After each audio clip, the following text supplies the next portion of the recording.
वज्रला आता तिथे येऊन 3 महिने झाले होते. तो चांगलाच स्थिरावला होता. आपल्याला आता पोलीस पुन्हा गाठू शकत नाहीत याचा अंदाज त्याला आला होता. सुरुवातीला पेट्रोल भरायला आलेली प्रत्येक गाडी ही पोलिसांचीच आहे असा भास त्याला व्हायचा. तो हळूहळू कमी होऊन आता वज्र निर्धास्त झालेला होता. मध्यंतरीच्या काळात पलाश आणि सांझी अधूनमधून वज्रवर धाब्याची जबाबदारी टाकून अनेक वेळा फिरायला गेले होते. हा धाबा आपला आहे अशी भावना वज्रमध्ये निर्माण झाली आणि त्याच भावनेतनं तो पलाश नसताना धाबा सांभाळत असे. पलाश आणि त्याच्यात एक मित्रत्वाचं किंवा मोठ्या भावासारखं नातं निर्माण झालं होतं. सांझी मात्र त्याच्याशी पूर्वीप्रमाणेच फटकून वागत असे. एका रात्री पलाशनी गप्पा मारताना त्याला सांगितलं की त्याच्या डोक्यात एक असा प्लान आहे की आणखीन काही काळ हा धाबा चालवायचा, नंतर तो विकून टाकायचा, आलेल्या पैशातनं एक मोठी फॉरेन टूर करून यायची, झाडून सगळे देश बघायचे, बोट, विमान, ट्रेननी प्रवास करायचा, महागड्या हॉटेलात राहायचं आणि आल्यावर इथे सुखानं राहायचं. पण धाबा विकून एवढी रक्कम येईल की जगप्रवास करून आल्यावर सुद्धा काही न करता तुम्ही आत्तासारखं जीवन जगू शकाल? वज्रने विचारलं. अरे सहज शक्य आहे ते. तुला एक सिक्रेट सांगतो. मी हे जे भंगार आणतो ना त्यातून अनेक चांगली यंत्र मी दुरुस्त करून विकतो.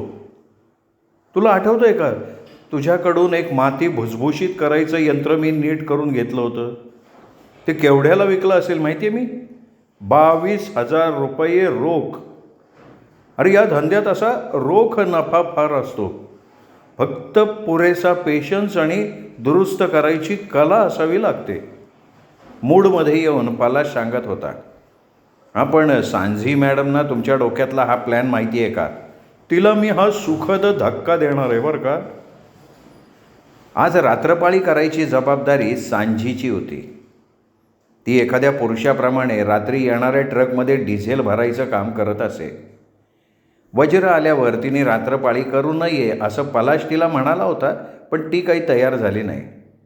तिला ते काम आवडत असे. ती रात्री हे काम करत असताना वज्र आपल्या बेडरूममधून तिच्याकडे बघत बसे. संध्याकाळी एक टेम्पो त्यांच्या धाब्यावर किराणा मालाचं सामान घेऊन आला.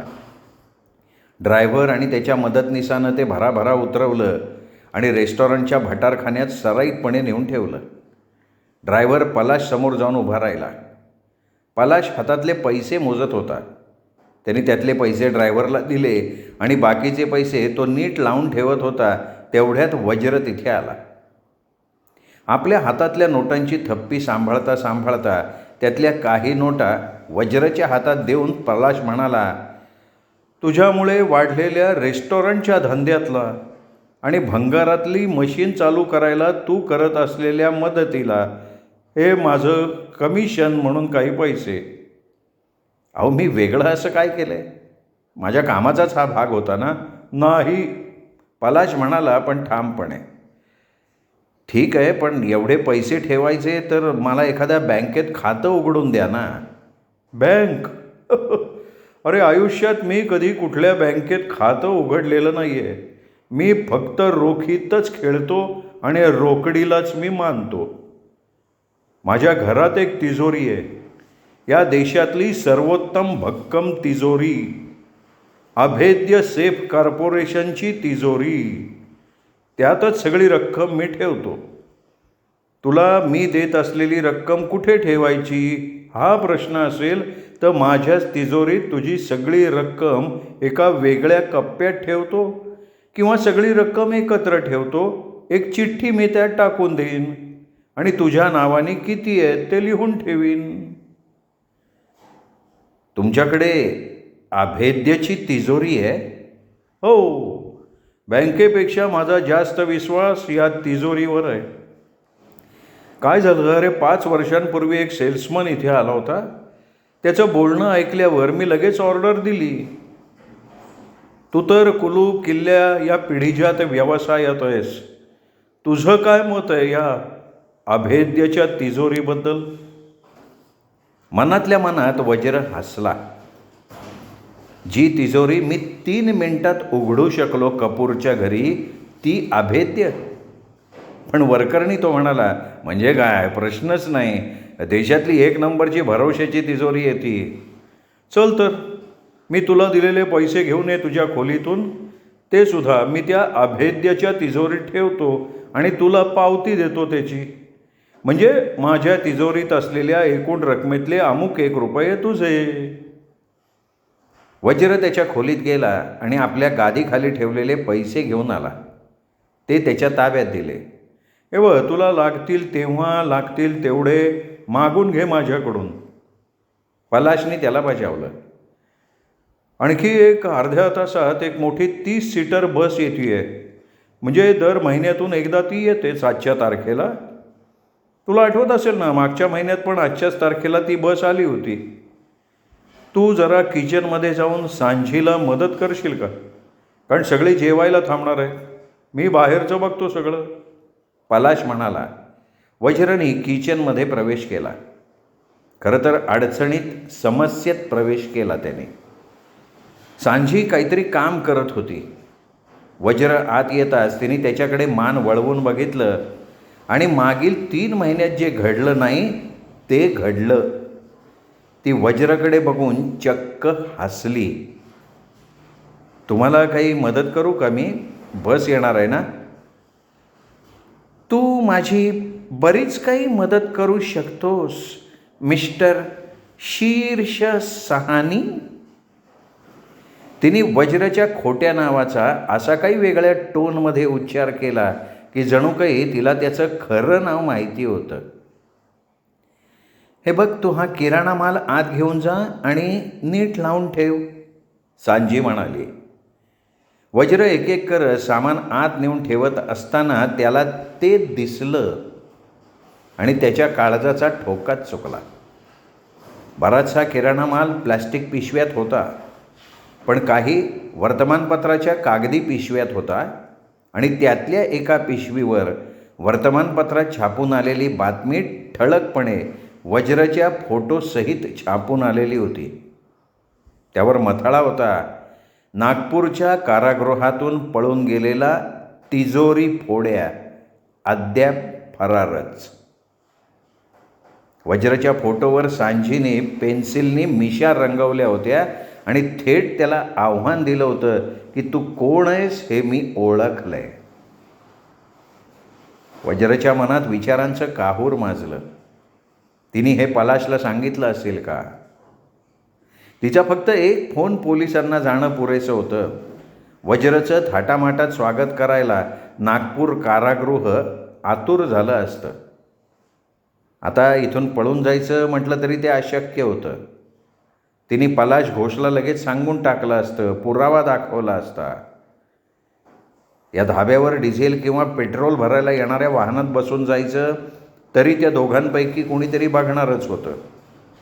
आणि हातात पैसे तरी कुठे होते वज्रच्या? थोड्याच वेळापूर्वी त्यांनी तिजोरीत ठेवायला पलाशला सांगितलं होतं. त्यांनी ते ठेवून दिलेही होते. आता लगेच पुन्हा मागायचे तर तो म्हणेल की आत्ताच ठेवायला दिलेस तर परत कशाला मागतोयस? चांगला अडचणीत सापडला होता तो. ती आत आली. वज्रच्या बरोबरीनं सामान लावायला मदत करायला लागली. जणू काही झालंच नाही असं दोघेही दाखवत होते. आज तुझी रात्रपाळी आहे ना? पलाश झोपला की आपण बोलायचं आहे, अचानक तिने जाहीर करून टाकलं. तुम्ही म्हणाल तसं. हे बोलण्या वाचून वज्रकडे तरी काय पर्याय होता? याचा अर्थ त्यातल्या त्यात एकच समाधान होतं की तिने अजून पोलिसांना कळवलेलं नव्हतं. आता पुन्हा पळून जायची वेळ आली आहे. वज्र द्विवेदी. वज्र गप्प राहिला होता. इथून पुढे मी म्हणीन तेच होईल, सांझीने त्याला दम भरला. तेवढ्यात ती 30 पॅसेंजरना घेऊन मोठी बस आली. सगळ्याच्या सगळ्या प्रवाशांना जेवायचं होतं. उतरल्या उतरल्या ते सगळे रेस्टॉरंटमध्ये गेले. वज्र आणि पलाश जेवणाच्या हॉलमध्ये प्रवाशांची व्यवस्था करण्यात मग्न झाले आणि सांझी किचनमध्ये स्वयंपाकात गुंतली. मधूनच पेट्रोल किंवा डिझेल भरायला येणाऱ्या गाड्यांची वज्र बाहेर जाऊन व्यवस्था लावून येत होता. महाभारतामध्ये अश्वमेध यज्ञामध्ये येणाऱ्या पाहुण्यांना द्रौपदी ज्या सफाईने आणि वेगानं वाढत होती असा उल्लेख आहे, त्याचप्रमाणे सांजी बसमधनं उतरलेल्या प्रवाशांची सरबराई करत होती. कुणालाही थांबावं लागत नव्हतं. प्रत्येकाला जे हवं आहे ते पदार्थ तयार होते. थोड्या वेळाने जेवणं झाल्यावर डिझेल भरून बस निघून गेली. तिघेही दमले होते. पलाशच्या चेहऱ्यावर एक वेगळंच समाधानाचं हास्य होतं. तुझ्या मदतीशिवाय आज हे शक्य झालं नसतं मिस्टर शीर्ष सहानी. वज्राच्या खांद्यावर थोपटत पलाश म्हणाला, श्रेय द्यायचं असेल तर ते स्वयंपाक करणारीला द्या. खरंच रे, काय बायको मिळाली आहे मला, पलाश म्हणाला. वज्र हसला. आपण तिघेही ग्रेट होत बरं का. तिघांनीच हे जमवून आणलं. आता ऐक, मी आणि सांजी इथल्या रिकाम्या डिश आणि भांडी आवरण्याचं काम करतो. तू बाहेर थांबून पंपावर येणाऱ्या ग्राहकांकडे लक्ष दे. तुला आज पुन्हा रात्रपाळी करायची आहे, त्यामुळे सगळीकडे आत्तापासनं दमू नको, पलाश म्हणाला.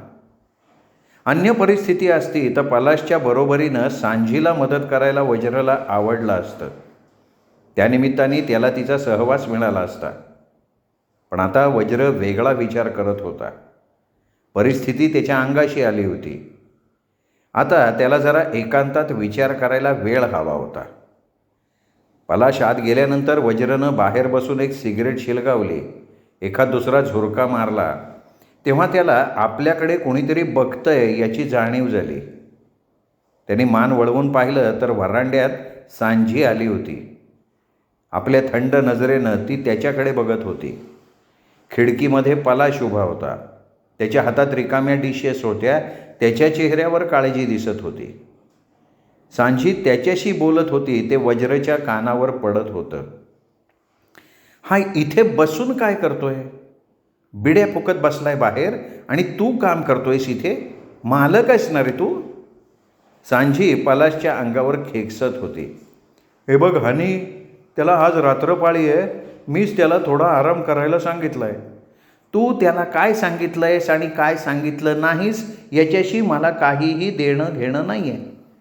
तू त्याला एवढे पैसे देतोयस तर त्याचा मोबदला त्याच्याकडून वसूल करून घ्यायलाच हवा आहे. मला इथे काहीच किंमत देत नाही. फक्त रांधा, वाढा, उष्टी काढा आणि रात्री तुझ्याबरोबर झोपा, एवढीच माझी किंमत आहे इथे, सांजी म्हणाली. वज्रने आपल्या हातातली सिगरेट अर्धवट टाकून दिली. पायानं चुरगळली आणि तो आत आला. आज मॅडम खूप दमल्या आहेत. त्यांचं म्हणणं बरोबर आहे, त्यांना जरा विश्रांती घेऊ दे, वज्र पलाशला उद्देशून म्हणाला. अरे, अशा पद्धतीने ती कधीच बोलत नाही.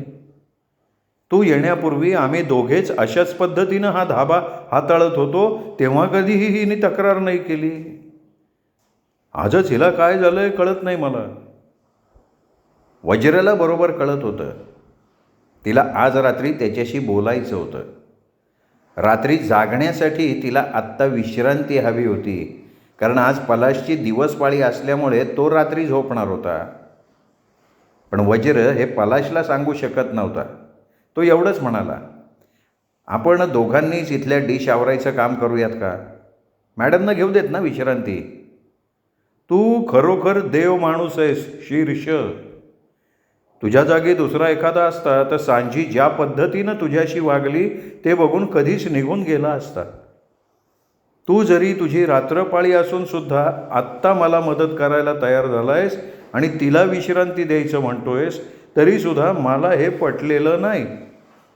मी तिला हे आज किंवा उद्या ऐकवीन की तिचं वागणं बरोबर नाही आहे. त्यानंतर वज्र आणि पलाशने सगळं स्वयंपाकघर एकदम ठीकठाक केलं. त्यात बराच वेळ गेला. अधूनमधून येणाऱ्या गाड्यांमध्ये इंधन भरायचं काम वज्र करत होता. बराच वेळ सांजी त्याला दिसली नाही. 4 नंतर केव्हा तरी त्यांनी गाडी सुरू झाल्याचा आवाज ऐकला. आपल्या खोलीच्या खिडकीतून त्यांनी बाहेर पाहिलं तर सांजी तिच्या गाडीत बसून बाहेर जाताना दिसली. वज्रच्या मनात पाल चुकचुकली. ही पोलिसांना बोलवायला तर गेली नसेल. त्यांनी पलाशला ती बाहेर गेल्याचं सांगितलं. तो फक्त हसला.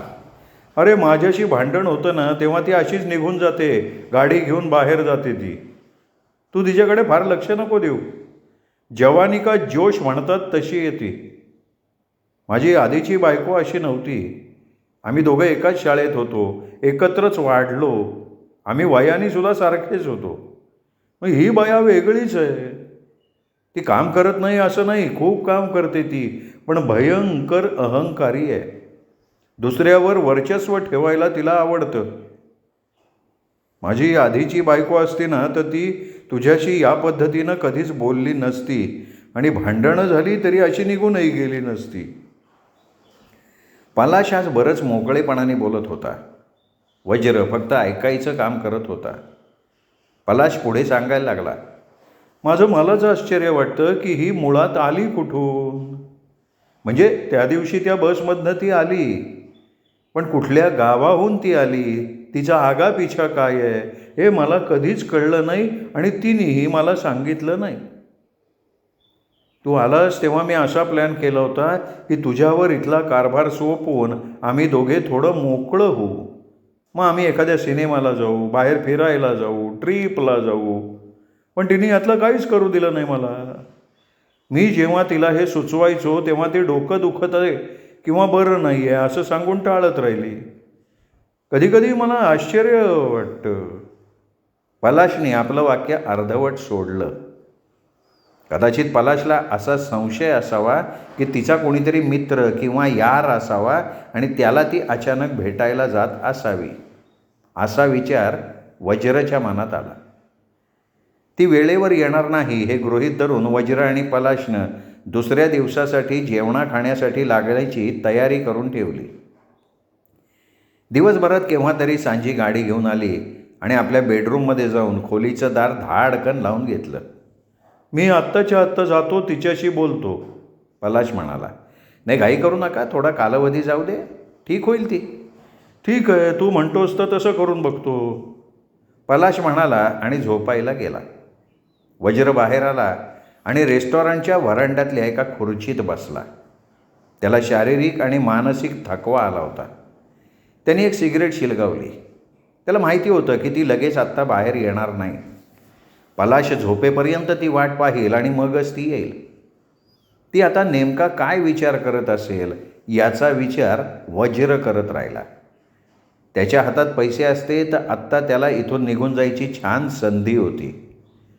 डिझेल भरायला अधूनमधून येणाऱ्या एखाद्या ट्रकवाल्याला पैसे देऊन तो दूरवर निघून गेला असता, पण आता ते शक्य नव्हतं. त्याला मिळालेली सगळी रोख रक्कम त्यांनी पलाशकडे ठेवायला दिली होती. ती यायला जेवढा उशीर करत होती तेवढा वज्रच्या मनावरचा दबाव वाढत चालला होता. रात्रीचे 1:45 वाजले होते. वज्र अजूनही तिची वाट बघत पेट्रोल पंपाजवळ एक खुर्ची टाकून बसला होता. सिगरेट पेटवून त्याचे झुरके घेण्यात तो मग्न होता. कोणतीच वाहनं आता येत नव्हती. अचानक त्याला ती बाहेर आलेली दिसली. आपण नेमकं कुठं बसलोय हे तिला कळावं म्हणून हातातल्या सिगरेटची ठिणगी तिला दिसेल अशा पद्धतीने त्याने हात हलवला. ती त्याच्या शेजारी खुर्चीत येऊन बसली. तू गोंधळात टाकलंस मला. तू बोगस माणूस आहेस हे माझ्या लक्षात आलं होतं, पण तू तिजोरी फोडणारा दरोडेखोर असशील आणि तुरुंगातून पळून आलेला कैदी असशील हे मला नवीन होतं. तू एकदम सेलिब्रिटी झाला.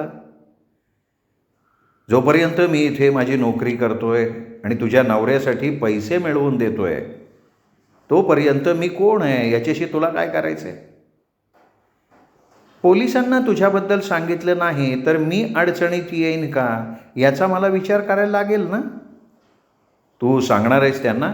नाही, अजून ठरवलं नाही मी. ते तुझ्यावर अवलंबून आहे. माझ्यावर काय अवलंबून असायचे त्यात? हे बघ, पलाशकडे अभेद्य कंपनीची तिजोरी आहे. ती तिजोरी तू उघडायची आहेस. तुझा निर्णय काय होतो यावर मी तुला पोलिसांच्या ताब्यात द्यायचं का नाही ते ठरवणार आहे. त्या तिजोरीतलं तुला काय हवं आहे का? आणि हवं असेल तर ते तू तुझ्या नवऱ्याकडे का नाही मागत? तो तुला खर्चायला पुरेसे पैसे देत नाही का? ते पैसे माझ्याकडून चोरी करून घ्यायचं काय कारण? दुपारीच मी तुला सांगितलंय, मला उलटे काहीही प्रश्न न विचारता मी सांगेन तेच तू इथून पुढे करायचं आहे. याचा अर्थ पलाशचा मेव्हणा उदित उपाधी म्हणाला ते बरोबर होतं. तू त्याच्या पैशावर डोळा ठेवू नयेस. हे बघ, तो उदित काय म्हणाला ते महत्त्वाचं नाही आहे. तू तिजोरी उघडणार आहेस का नाही तेवढं सांग. समज मी उघडली तिजोरी, पुढे काय?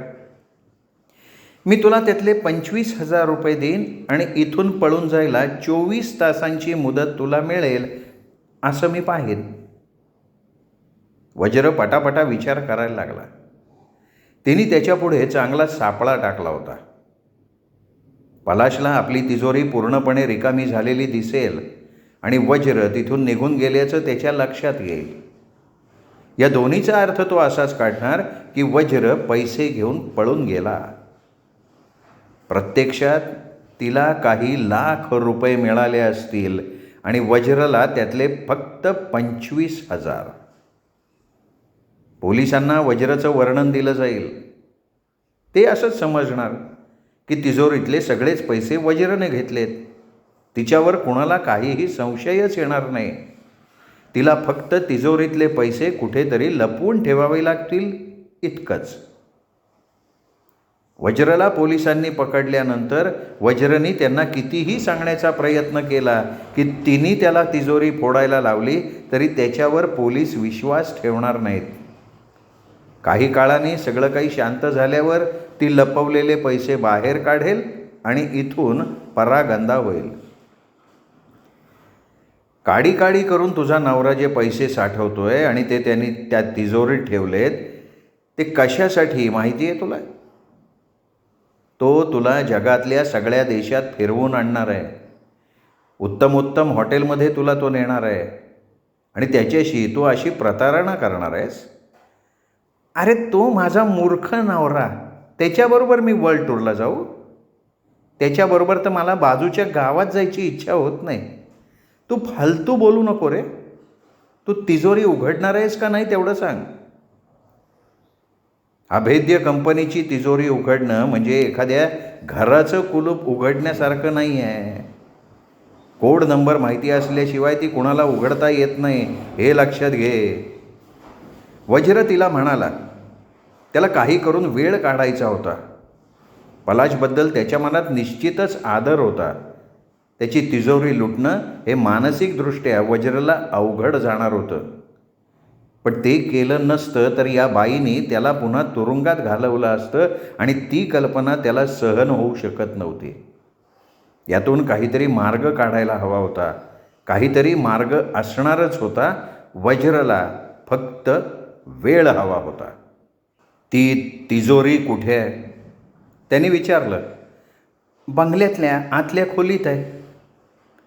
त्याला कुठलाही आवाज न येता मी तिजोरी उघडू शकेन अशी अपेक्षा तू कशी करतेस?